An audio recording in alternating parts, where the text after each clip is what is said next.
let all the students know that there will be music lessons today, the music room with Daryl. First day of school at Dennis Franklin Cromartie High. Orientation assembly. A teacher takes the stage. Okay, good morning, everybody. Nice to see everyone. Nice to see tons of familiar faces, lots of people that are back. The first thing that I want to mention is that here at DFC, we have a technology policy. It's really important that you put your headphones in your pocket, okay? But it's a sign of respect that your ears are open and that you're listening to the person up in front of you. So if you have At first, it's a mixture of rules and motivational advice that'll be familiar to anyone who's ever sat through a high school assembly. Students are treated with respect and dignity, and in return are expected to demonstrate respect for themselves, for others, and for property. Then comes a warning you won't hear at other high schools. But the thing that you need to remember is that in the, 18 years DFC's been open now, I think, there's been students that have left their homes, their northern communities, to come to school here and haven't gone home. Their bodies have gone home in a casket.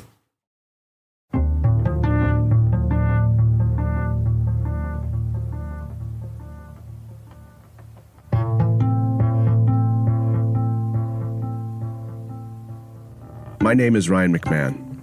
I come from a small Anishinaabe community not far from this city. And to us, Thunder Bay was the big city. Over the past 2 decades, in this city, 9 Indigenous teens were found dead. Usually their bodies were found in rivers and marshes. They were all from remote First Nation reserves. I'm going to say their names now. Jethro Anderson, Curran Strange, Paul Panachis, Robin Harper, Reggie Bushy, Kyle Morso, Jordan Wabass, Josiah Begg, and Tammy Kiosh. 5 of them went to school here at DFC. Their deaths hang over this school like a dark cloud. Everybody knows about them, including Megan. Today is her first day of high school. Kind of scared, nervous, making friends, keeping my grades up are some things I'm worried about. New school, new kids, new teachers. But Megan is also living in a new home with new grown-ups looking after her who she's never met before. And I am from Grassy Narrows, but now I live here, so I just moved here. Just a couple days, yeah. Megan, like her classmates here at DFC, comes from very far away. The Ojibwe Reserve where she grew up has just 950 members and no high school. Same with 48 other remote rural communities scattered across northern Ontario, some over 1,000 kilometers away from here, most of which you can't get to by car. Many kids flew in just a day or 2 ago on tiny prop planes. First time in a plane for most. First time away from home. Anyone is vulnerable at the age of 14. But these kids are especially at risk. Many of them have never even set foot in a city before. And their first city happens to be this city. Thunder Bay has repeatedly had the highest homicide and hate crime rates in the country. It might be the most dangerous city for Indigenous kids in the world. They keep turning up dead, some by accident from alcohol and drugs, and some we just don't know. There's been evidence of foul play, of suspects who had motives to harm these kids, but nobody has ever been arrested or charged. A provincial inquest, one of the most expensive and wide-reaching ever held, opened up these cold cases, reinvestigated each one, and solved none. Police, reporters, private detectives, they've all come up empty. There are podcasts that try to solve murders. This isn't one of those podcasts. The question I'm trying to answer is not who killed all those kids. It's what killed those kids. Because something strange has been going on here. I started noticing it a couple of years ago. I have a personal connection to this town that goes back generations. So when Thunder Bay makes the news, I take note. And this town just keeps making the national news. According to Statistics Canada, there are more murders committed here per capita than anywhere else in the country.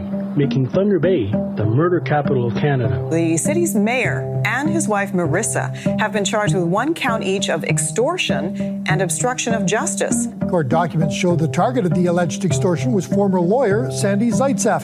Zaitsev did show remorse, saying he's humiliated beyond belief and that his actions were grotesque to the extreme. City Police Chief J.P. Levesque has been charged with breach of trust and obstructing justice. For years, the city's cops have faced accusations of systemic racism. The evidence is clear that an evidence-based, proper investigation never took place. So how big of a concern is human trafficking in Thunder Bay and in Northern Ontario? I think it's a pretty huge concern. In fact, almost a third of all Indigenous hate crimes in Canada are reported in Thunder Bay. None of this is a secret, but it's disconnected. Why does it all keep happening here? What's with this place? What I want to find out is, what do all of these things have to do with each other? This is Thunder Bay. I need you to know there is an activity down by the river that involves throwing Indigenous people into the river when they're too drunk to defend themselves. You tell me, doesn't that sound like bloodshed? You never hear about convictions, and there's always bodies in the river, so it's like... Nobody's pushing them in. They just go to the water. It's a natural progression. When people are sick, when moose are sick, when animals are sick, they go to the water. One time I dealt with one of the Thunder Bay police officers, and that fucker told me, I can't wait to tell your parents you're murdered. I can't wait to knock on their door and tell them you're dead. Like, who says that to a 16-year-old? You know, mind you, at the time, he was charging me for armed robbery because one of the Johns wanted his money back. Missing people don't have a high priority. Native missing people, fuck, they're always running around. I'm surprised even their parents would call in that they're missing, because most of them don't. Another missing female, who would have guessed it? Native, this is her name. Okay, whatever. When I got sexually assaulted here, the police, they asked me what I was wearing, they asked me if I was under the influence, and they asked me if I tried to, engage that person. And I just remember thinking, these are people that are supposed to protect me. I hate to sound like a racist, but it's the northern population. We just harbor them in, and nobody is in control of their behavior. They don't know civilization. I am Sandy. Shut up, Gerald. Alexander Zaitsev. Thunder Bay I don't have an answer. It seems to just breed hate. Thunder Bay is fucking murder city. It's the safest city you'll find in Canada. Really. These last 2 years have been such a clusterfuck. What the hell is going on in Thunder Bay? This place is a shit show down here.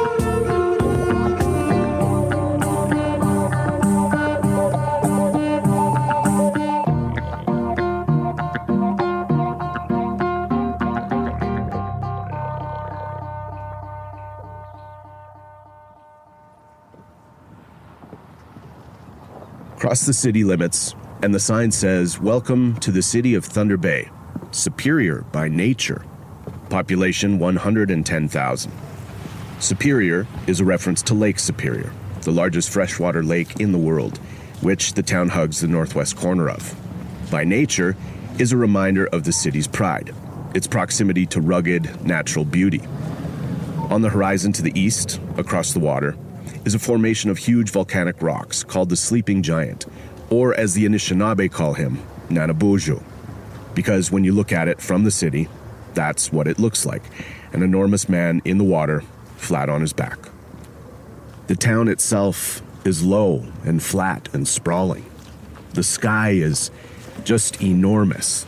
It's relentlessly bright here, crystal clear. There's no relief from the sun, or, in the winter, from the ferocious cold winds coming off the lake. It's hard to tell which side of the tracks is the wrong one, because there are train tracks all over, just as there are rivers winding haphazardly through the city. It's a bad idea to use them as points of reference because They're so easy to mix up. I've been coming here since I was a kid. I ended up in Thunder Bay most winters for hockey tournaments, high school sports, and for family visits. For my parents, Thunder Bay was a city where they came to party. It's also the city they came to dry out. They remember the fun, but also the division, the tension. Like at 1:30 a.m. when the native bar closed and everybody would pile out across the street to the other bar, that's when the street fights would start. So yeah, I was attracted to this place. But the way my folks talked about it, it always carried a certain sense of menace. I still have family here. I still care about Thunder Bay. I was fixated on it as a kid, always looking forward to my next trip here, my next chance to eat pancakes at Perkins and shop for sneakers at the mall. And I'm fixated on it now. I keep coming back. Something about it remains unsolved for me, and I'm not the only one. John Thompson grew up in Thunder Bay. He left it, lived elsewhere, and then somehow it pulled him back in. His hometown is his fixation. He covers it as a reporter for TVO, the public broadcaster. He's my friend, and he understands this place better than most. Here's how he would explain it to somebody who's never heard of the place. You're really in the middle of nowhere by global standards. The next city of comparable size would be Sault Ste. Marie, which is probably 6 or 7 hours travel to the east. Out west, going to Winnipeg is probably 8 hours, and then down to Minneapolis is probably about 8 hours. To the north, you're looking at roads for probably about 500 kilometers or so. And after that, it's all flying. It's a lot of marsh and bog, and there are a number of First Nations all the way to James Bay to the north. Thunder Bay to them is the service hub. All First Nations that are remote but one, to my knowledge, high school's not available. The highway that takes you coast to coast in Canada runs right through it. Thunder Bay is literally unavoidable. Your population traditionally might have been more transient. So, obviously, if you're having a transient population, it is more prone to vice. People behave differently when they're just passing through than how they behave when they're at home. According to John, Thunder Bay was never supposed to be anyone's permanent home in the first place.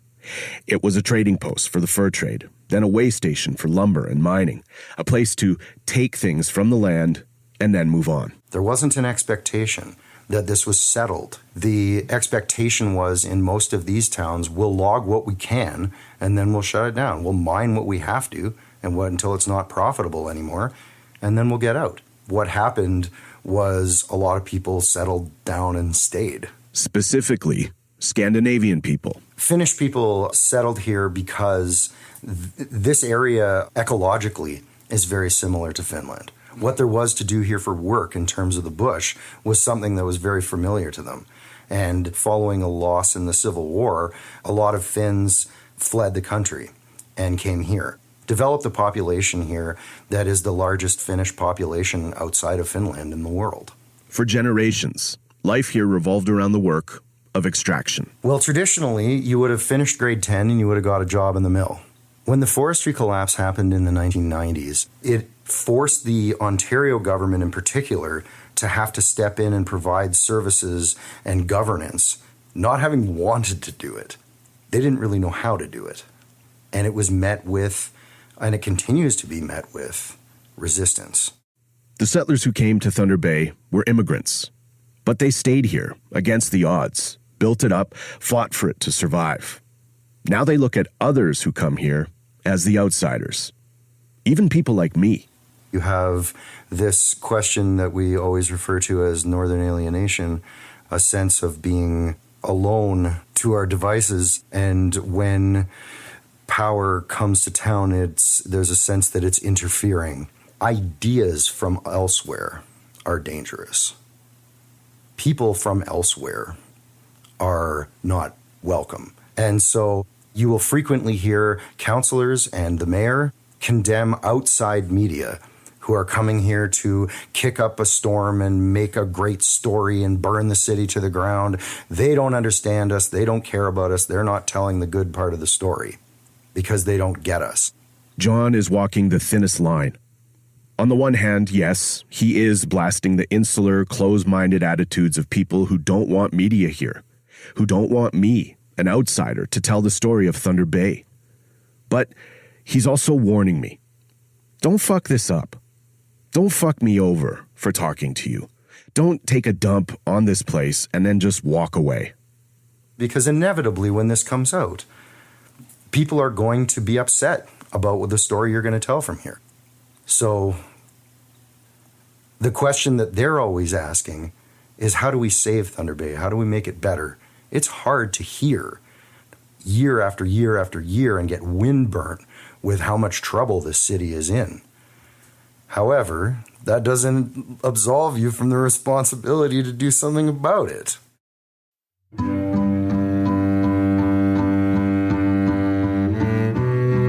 I don't know if I have a responsibility to do something about Thunder Bay, to fix it. I don't know if it can be fixed, but I'm also not here to condemn it. I've been coming here all my life, and I want to keep coming here. I called in a lot of favors to tell this story. I asked a lot of people to trust us, and I don't want to burn them, or this place. So I'm just going to try to tell it to you as best I can. And I can't tell it to you without telling you about Barbara Kentner.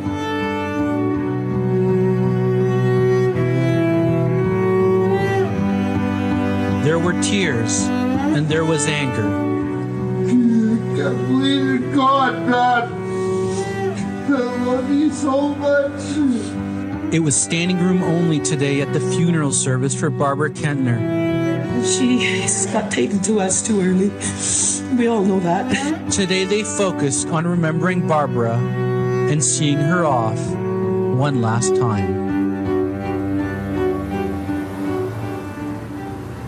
Late on a Saturday night, in the middle of winter 2017, a 34-year-old mother named Barbara Kentner was walking to a relative's house with her sister, Melissa, in the east end of Thunder Bay, on Mackenzie Street, just one street up from Simpson Street. A few days after the incident, Melissa gave an eyewitness account of all of it to the CBC. It was about 1:14 in the morning.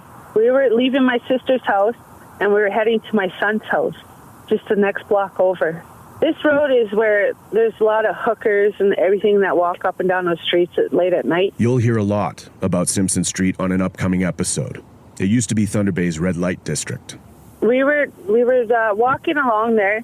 I seen the car when, like, it looked like he was going to go straight, but then he turned onto Mackenzie Street towards us, and the guy was hanging like halfway out the window, like his whole half his body was sitting outside the window. And then I heard him, he swore and says, "Oh, I got one of them." And then he starts laughing. And then I turned back, and then I look, and I see my sister bent over. She's like, "Miss, I got hit with something." She goes, "Look, see what it is."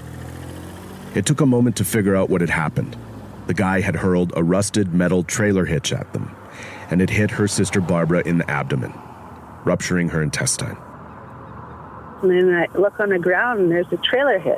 It's like, it's black, it's kind of rusty. The ball on it's rusty. There's the hitch in the ball. I put a new hitch on my SUV this summer. They're heavy. They're weighted to pull 3,500-pound boats and camper trailers. So to throw one out of a moving vehicle would take strength and purpose. It would mean cocking your arm back awkwardly, finding an angle in which to throw. You'd likely have to take off your seatbelt, shift in your seat, turn your body. In that moment, she was still bent over in a lot of pain, and she wanted to drop right then and there, and she's like, "I want to lay down, I want to lay down." It would take 6 months for her to die. Braden Bushby was one of the 4 teenagers in that car. He was the one who allegedly threw the hitch. He was charged with aggravated assault, which got bumped up to second-degree murder when Barbara died. Well, majority of the people that do walk down the street are Native. You know what I mean? How did it not occur to him that this was a bad idea? When he felt the weight of the hitch, why didn't he reconsider? Why didn't his friends stop him? Maybe because in Thunder Bay, throwing things from moving cars at Indigenous people is sort of normal. Just ask them. It's actually not uncommon for something like that to happen. That's correct. The ladies are getting it more targeted than the guys. Sometimes when I'm sitting at the bus stop, they'll just yell Indian or whatever. I just kind of ignore it. Yes, it is like a regular thing. When I walk the streets, somebody throws stuff out like that. I see them throw stuff out to me and to some other people. Sometimes they yell. It happened to me a couple times. I was walking down the street. There'd be people throwing beer bottles at me. I don't know what for. Maybe because I'm native or I don't know. Ask non-Indigenous people about the attack on Barbara Kentner, and many are just as certain of the opposite. I don't know if that's normal. I think a lot of our crime in the city right now is all race on race. Not that I've seen, but I've heard that happens sometimes. But Thunder Bay is not the only place. You can go anywhere, lots of other places, Canada and the States, and you're going to find, I'm sure, the same thing. I think that's a one-off situation, a most unfortunate situation. And I think that situation just reflected a bad image on First Nation populations as well as other populations in the city. It might sound absurd to suggest that getting a trailer hitch thrown at you by a stranger while walking to your nephew's house and then dying reflects badly on your community, but the fact is, it did. It was made to. The discussion of Barbara Kentner's attack and death focused on her alcoholism. Local news in Thunder Bay is pretty sparse these days, so a lot of people here get their information from a handful of Facebook pages and amateur news sites. The comment sections are filled with rumors and rage. A story spread online that Barbara was no angel herself, that she had viciously attacked a young white man years earlier. It was a lie, but no matter. After that came threats to Melissa Kentner's kids. She had to leave the city. It was Barbara's picture, not Braden Bushby's, that made the news. You Google him, and her face comes up. The only shot of him is with his hoodie pulled up and his head slung low, hiding himself during his perp walk. Barbara was savaged online. Someone dug up a video that had been secretly shot and uploaded to YouTube months before the attack. It's an 8-second clip titled Thunder Bay Zombies on Brodie Street North, and it shows Barbara stumbling, her shirt off, arguing with her teenage daughter. Text on the clip reads, "They just scrapped it out, ha." It was uploaded by a user called Thunder Bay Dirty. Thunder Bay Dirty was a popular website and Facebook page. Whoever was behind it would post clips of Indigenous people stumbling around drunk, fighting, or getting arrested, along with mocking comments. These videos have thousands of views. Most of it was supposed to be funny. Like this, where the anonymous uploader sings in his best drunk Indian voice. If I was an Anishinaabe, I'd tell you what I'd do. I'd head down to the fucking liquor store and I'd pick up a case of blue. Yeah, joy to the rest. That's what all the whitey says. But some clips are just straight up rage. Like this angry commentary about how filthy the city is. Look at this shit. Look how fucking dirty that is. Look at the sidewalks. I can't even fucking rollerblade. That's how fucking pathetic it is. The city is shit. Look at it. How the hell am I supposed to rollerblade in this? Look at this. This is complete shit. Clean this shit up. Fuck. Thunder Bay Dirty is one of many sites like this. There's the Real Concerned Citizens of Thunder Bay, a Facebook group where locals, the self-described real citizens, complain about panhandlers and convenience store robberies, and a host of other problems that routinely get blamed on the same root cause: the natives. There are over 23,000 members of that Facebook group. There are only 110,000 people in Thunder Bay.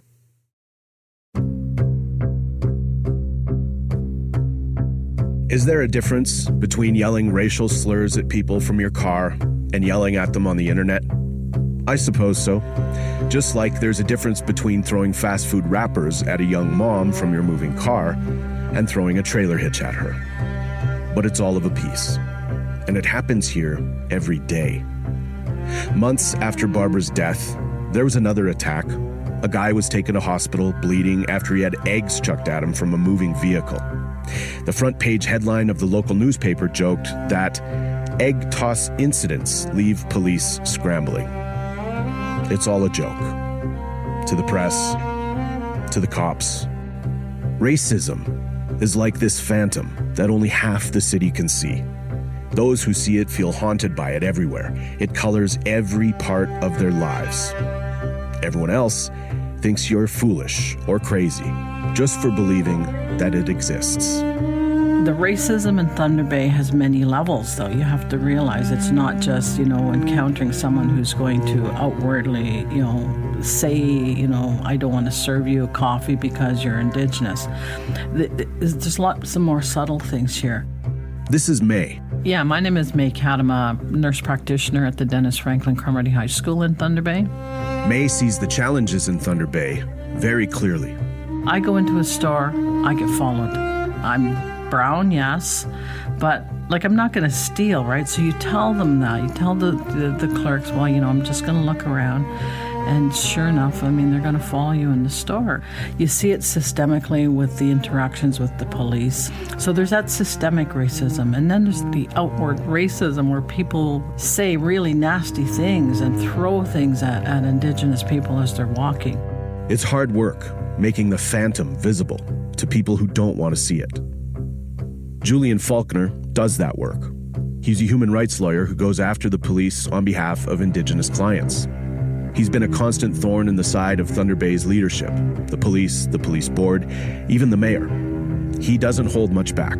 They represent, that is, the Indigenous population represents a threat to the Scandinavian way of life that Thunder Bay represented. This was their white nirvana. This is a community who is proud of who they are. They are proud of who they are, and that's the challenge.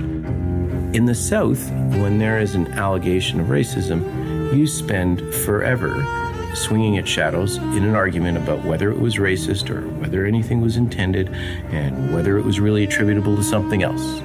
In the North, it's interesting. I don't spend a tenth the time having to prove that it was a racist incident. They will pretty well embrace that, yeah, these Indigenous people are a problem, and here's why. I have never seen anything like it. Thunder Bay is utterly immune to shame. They are immune to the facts being disclosed about them. It literally causes them to dig in, and they continue. And it's reminiscent of the Deep South.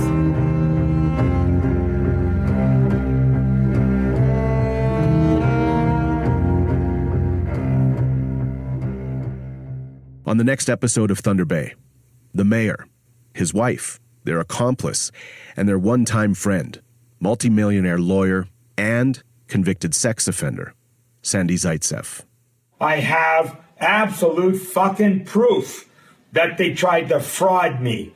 They have a forged fucking will where they claim, they allege I left my fortune of $50 million to them.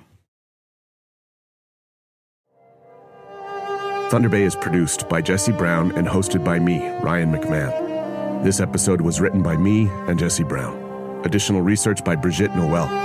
Reporting assistance by David Crosby and Jolene Banning. Music by Chris Dirksen. Mixing and sound design by Chandra Bullacon. Canada Land's managing editor is Kevin Sexton. A special thank you to the staff of Dennis Franklin Cromartie High School. Special thanks to the Canadian True Crime Podcast for helping spread the word about this show. You should check out that podcast too. We are able to make this show only because of listeners like you.